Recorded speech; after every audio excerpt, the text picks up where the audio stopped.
Hello, everyone. I am Ahmed, co founder of the Blockopedia. Today, we have with us Morten.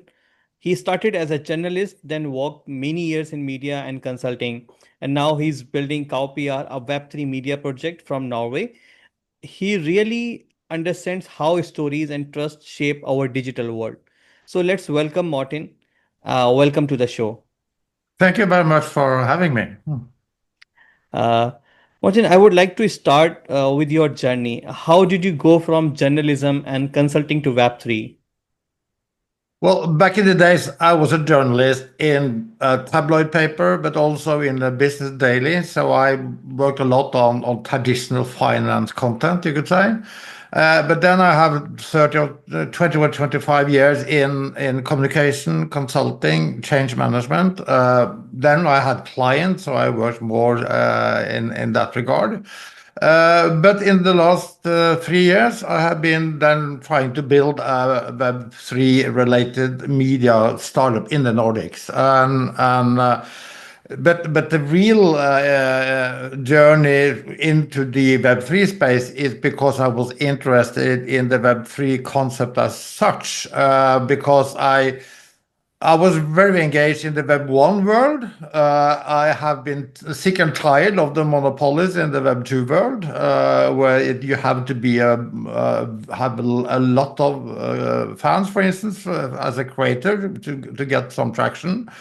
So Web3 sort of gave a promise that it was possible to build a new economy, a new way to interact with your audience. And that was inspiring to me before I started the media company Kaupr as such. So I just love the idea of building and connecting peer to peer with people, even across the world. Yeah. Amazing, amazing. Having experience in communication into Web3 and journalism, it really means a lot.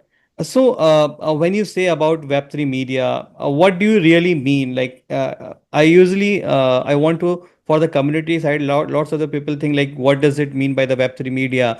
A media walking into the Web3 or media, a Web3 specific media. So, what's your call? What do you really mean? Is it media about Web3 or media on Web3 tech or media as a community? Well, in the beginning and as a start, it is about content. You could say that you can have, of course, build a media site about green economy or about traditional finance or whatever. But we are building a media company around Web3, which also includes AI and blockchain and crypto. So in the first definition, it's about the content. So our platform in the beginning has been traditional Web2 platforms like YouTube, like a Webflow news site, and so on, and social media. But we have been exploring all the way how it is possible to move into on-chain media or Web3 tech, but still it's not mature enough. And if you look around the world and look at Cointelegraph or Real Vision or whoever they are called, they are usually building on the Web2 tech stack. But they are maybe explorating the new ways, for instance, like connections, like communities, like memberships, like loyalty tools. That's the first area where Web3 tech can really mean something, so that you can onboard people through a wallet, for instance. And another area is podcast. It can be also newsletters. And it can also be live events in streaming. But usually it's one media at a time, if you understand. So if you want to build a media company as we do, with a lot of complexity, with a lot of different languages, with a lot of different topics, you have today to use a Web2 tech. So it is still a journey. And the third part of it, as you mentioned, is the community part. And that is also a place where I think that Web3 media stands out, because it's very natural for us to live in the space, live together with the community. We are on events, we invite for live events, and we interact with people one to one. That is not that easy for traditional media companies to do. It's so there are three definitions of it, and soon we are not at any type of end state when it comes to on-chain media as such. Yeah, on-chain media, like for having some subscription membership where users can log in through their on-chain wallet and then they can more into dive into the Web3 media. So yeah, Yeah, so if I can just comment on you, because it is possible on the Web3 space, but very much of our fans are still on Web2. So yeah. you have to connect the two worlds, and that's not that easy. Yeah, I absolutely agree with you. Like even the Cointelegraph, CoinDesk, majorly player are using the Web2 technology and walking into the Web3 space. Somehow you can say like they are educating and they are helping the communities to learn more into the Web2 through the Web2 technology. But yes, diving and contributing more into the Web3 space. Yeah. So whenever we talk about Web3, we always talk about the crypto as well. So when you first started, did you ever think you would be working in crypto or in digital trust? That's a very easy answer because I'm not 28 years old. I'm a little older than that. So digital currencies and crypto wasn't didn't exist when I started on my journalistic journey. So the answer is no. Okay. So you have been in Norway. So growing up in Norway gives you a special way of looking at transparency and decentralization, or is it something else? Well, maybe not these words, but you could say all the Nordic countries, Norway, Sweden, Denmark, Finland, and Iceland, we share sort of a culture. And all of these countries, you could also define them as social democratic contents, sort of a middle of the road policies. And we have a high value regarding, for instance, a split of power between the government, between the parliaments, between the judicial sector, and between media. And even if media also is losing trust, it is still viewed as a very important part of this society. And I think that can also be translated to how we can view Web3 and decentralized way of working and connecting, but not directly one-to-one. It's more like a culture phenomenon, if you understand. How's the environment in Norway related to crypto? Like, is the government is familiar or like how your thoughts in government should move according to that particular things? It's moving. And of course, in all Europe, we are now implementing what is called MiCA, which is a separate Mika. regulation for all the European countries. And also the financial authorities in the Nordics is right now going through different applications of companies that are going for a MiCA license. But independent of that, you could say that it has been from the bottom up. It has been from the consumer that has learned the intrigue thing of Bitcoin.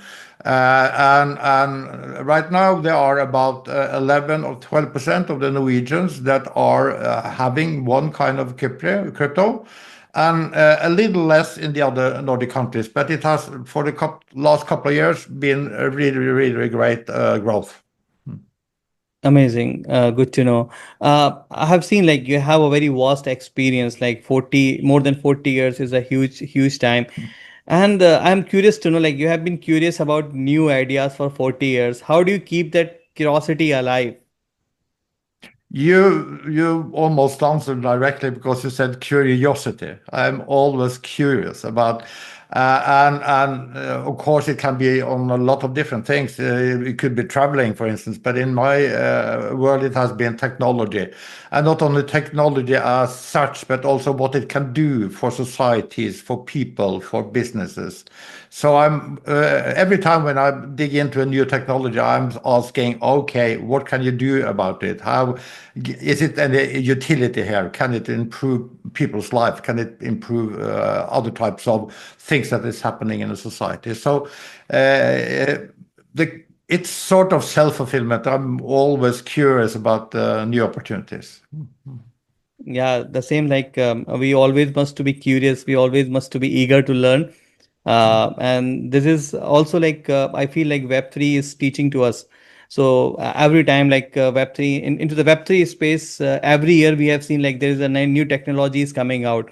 We have seen the ICO stage, STO stages, metaverse, NFTs. We are seeing into the LSDFi and the RWA. So yes, if I feel like I also feel we always must have to be eager to learn. So this is only the way like we can have some growth and some good connections, good partners in the market. So I would like to being a journalist and being a technologist and having a consultant. Uh, what one big lesson you have learned in media that still helps you today? Um, I try to stand on it. It is what I'm called journalistic integrity. And it can Hmm. has to do with search for truth. It can has to search meaning differentiate between your own opinions and the people that you are talking to and the people that you are interviewing, so that you also can support what you are writing or sharing with documentation and facts. So that word still has value for me, and maybe even more in a world which you sometimes also can call the post-truth world. So it's a rather tough world to live in, trying to build on that type of value. Hmm. Yeah, I agree with you. So let's. I would like to know more about the cow PR. What is it, and why did you start it? It's we call it a Nordic Web3 media company. I was inspired after having searched around, looking at what was happening in the US, in Asia, in Latin America, and Europe. I didn't find any Web3 blockchain crypto media companies in the Nordics. If you look around, we can have, of course, traditional finance newspapers and media companies. And also we have a lot of fintech sort of different type of outlets. And if you look at it in a more narrow way, there are of course a lot of good Bitcoin podcasts, Bitcoin newsletters, Bitcoin podcast, yes, but not the media company that are following it based on journalistic principles. So we thought there was an open space, and then just started pivoting or testing in a Norwegian setting. And we have been on and off because there have also been a bear market. We are still bootstrapped, so we have had to use our own energy to build new tech stacks. And we are in this half year maybe moved more strongly to try to scale and also moved more into the Nordics. So now we are covering different types of companies all over the Nordics. And for instance, next week I'm going to Copenhagen for a conference. And a couple of weeks ago, we were at a Bitcoin conference in Helsinki. So, Hmm. and we think we have an opportunity to build something great here, and therefore we also try to connect with the community. So, last night I was at an event in Oslo, 200 people. We were there reporting a group of 4 people. So we did live blogging and we did video interviews. So today we have several channels. We have a content hub, a news site, we have newsletters, we have videos, and we have also very often live events. So maybe a little too broad when we think about monetizing, but it's still a way to build a presence where people are. And that's important for us. Amazing. Like it seems like you're having a very good grip in the Nordic region, and I was in Asian events. Like I traveled to Singapore, Dubai for the conferences for the events, and but I've never been in US in the European region. So, what's your take, like how you are seeing the Asian market into the Web3 and how you are seeing the European and the US market is as compared to the communication, having good presence and knowledge about the Web3?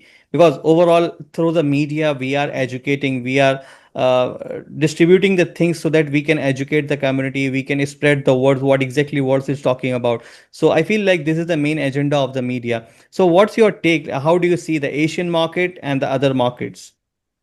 Of course, I'm no expert because I haven't been traveling all around at the moment, and the European market is moving now because of the Mika. I think that is an Hmm. inspiration, and of course also that Bitcoin and the other currencies are having a good development. Of course, the US is running much faster at the moment because of the new administration and the new laws.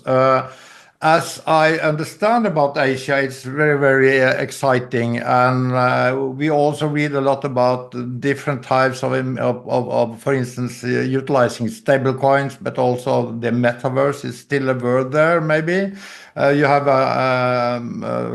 strong companies in the area.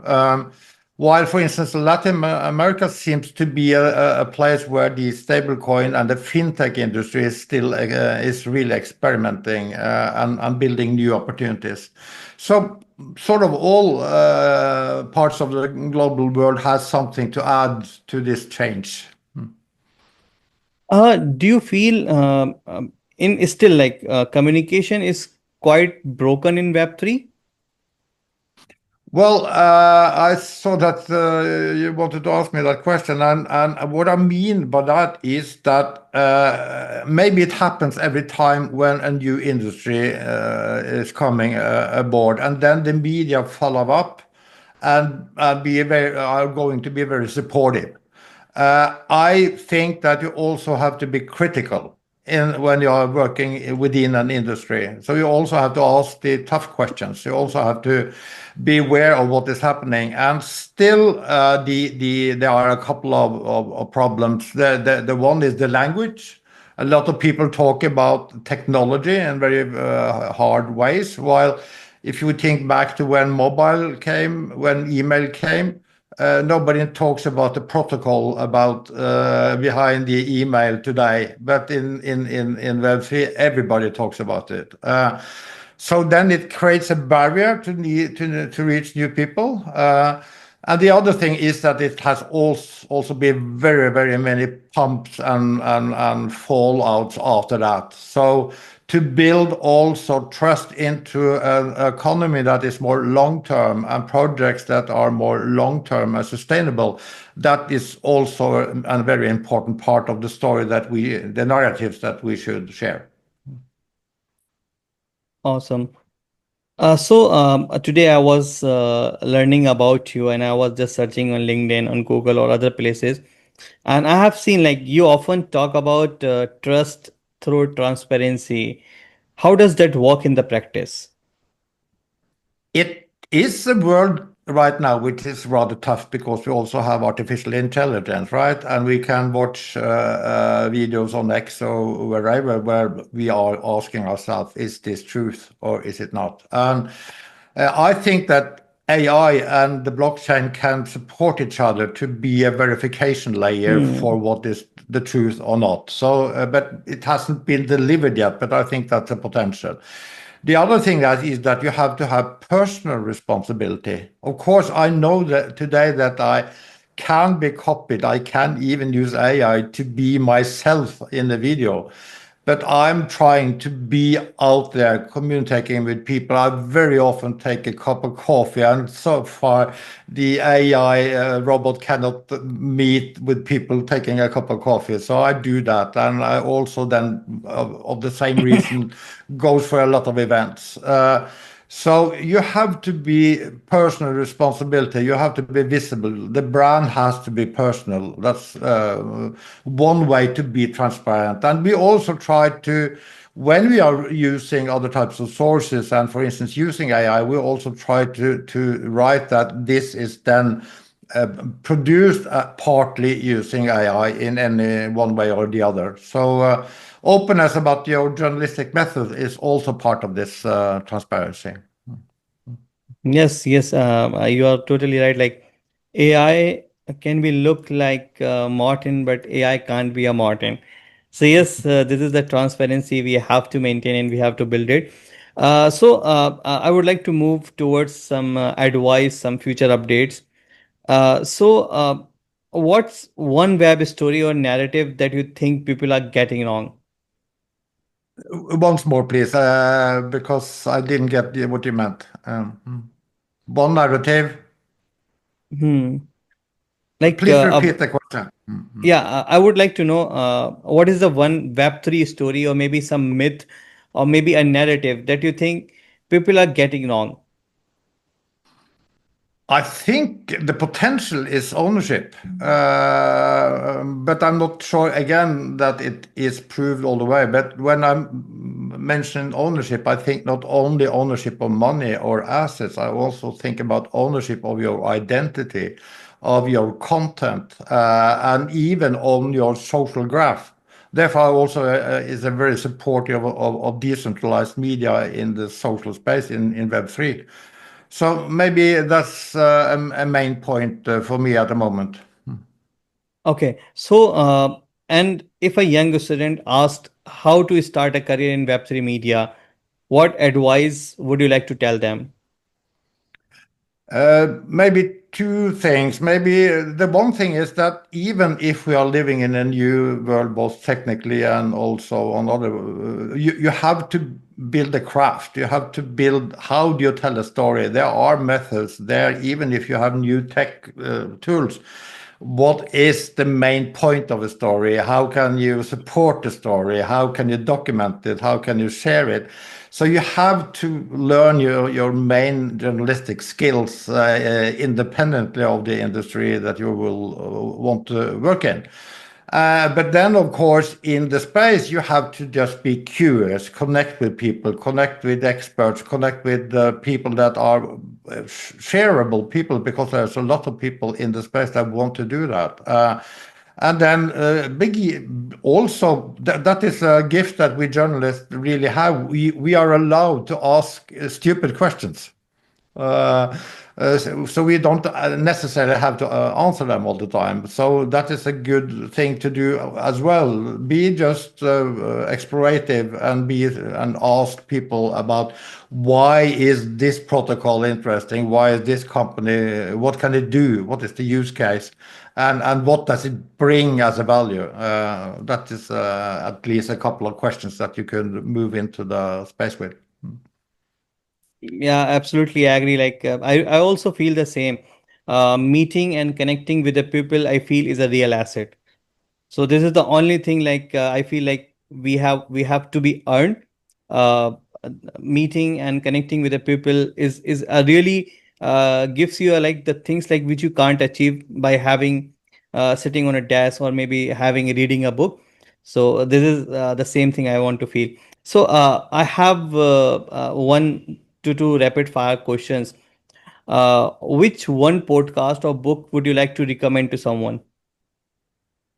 Would like to be seen more broader, but I'm sorry, I have to recommend then a book within the space, which is then the one from Chris Dixon, Read, Write, Own, which he came out Hmm. with 1 or 2 years ago, because it gives a very good introduction to the topic. Awesome. Uh, Web3 in one word.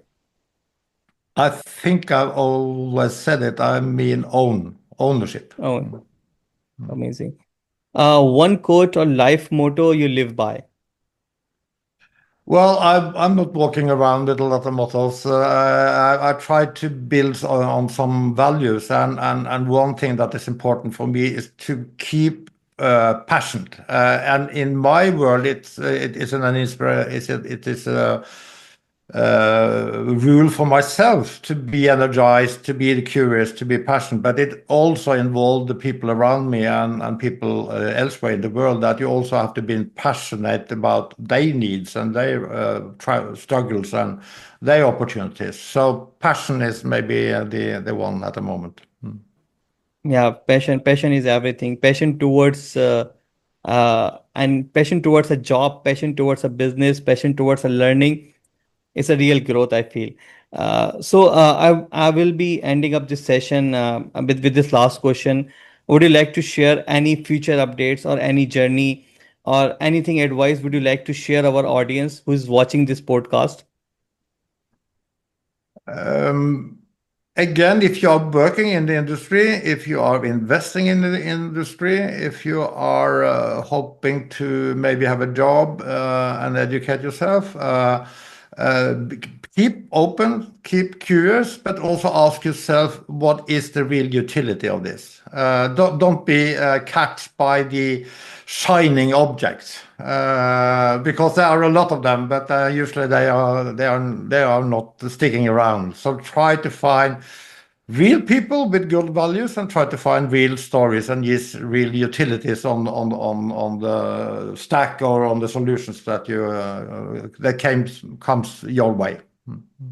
Amazing, amazing. Your views and your insights is really amazing. Martin, thank you so much for joining us. I really enjoyed hearing your story, your thoughts and trust media and the Web3, and your takes on European market and journalism.